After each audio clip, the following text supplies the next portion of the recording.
കേരളം സമൃദ്ധ കേരളം പദ്ധതി പ്രകാരം കൃഷിഭവനുകളിലെത്തിയ തെങ്ങിൻ തൈകൾ ജീവനക്കാർക്ക് തലവേദനയാകുന്നു. പറമ്പിൽ നട്ടു നൽകാമെന്ന് ഓഫർ വെച്ചിട്ടും വാങ്ങാൻ ആളില്ല. പുനേർകുളം ബ്യൂറോ തയ്യാറാക്കിയ റിപ്പോർട്ട്.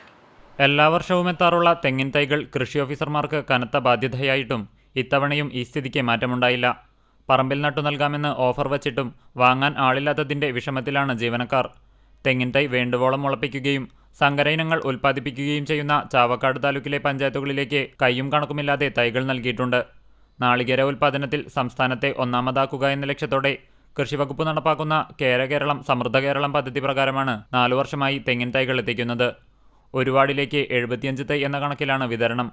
നാടൻ തൈക്ക് 50% സബ്സിഡി കിഴിച്ച് 50ഉം അത്യുൽപാദന ശേഷിയുള്ളവയ്ക്ക് 120 രൂപയുമാണ് വില. വിറ്റാലുമില്ലെങ്കിലും മാർച്ച് 31-നകം പണം കൃഷി ഓഫീസർ അടയ്ക്കണം. മിക്കയിടത്തും അത്യുൽപാദന ശേഷിയുള്ള ഇനങ്ങളും ചെന്തെങ്ങും വേഗം വിറ്റഴിഞ്ഞെങ്കിലും നാടൻ പകുതി പോലും ചെലവാകാതെ കിടക്കുകയാണ്.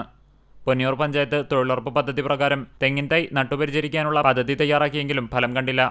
കൃഷിഭവനുകളിൽ ഗോഡൌൺ സംവിധാനമില്ലാത്തതിനാൽ തെങ്ങിൻ തൈകൾ പുറത്താണ് വയ്ക്കുന്നത്. ഇതിനാൽ മോഷണവും പതിവാണ്. പരിചരണമില്ലാത്തതിനാൽ കേടാകുന്നതും സ്ഥിരം കാഴ്ച.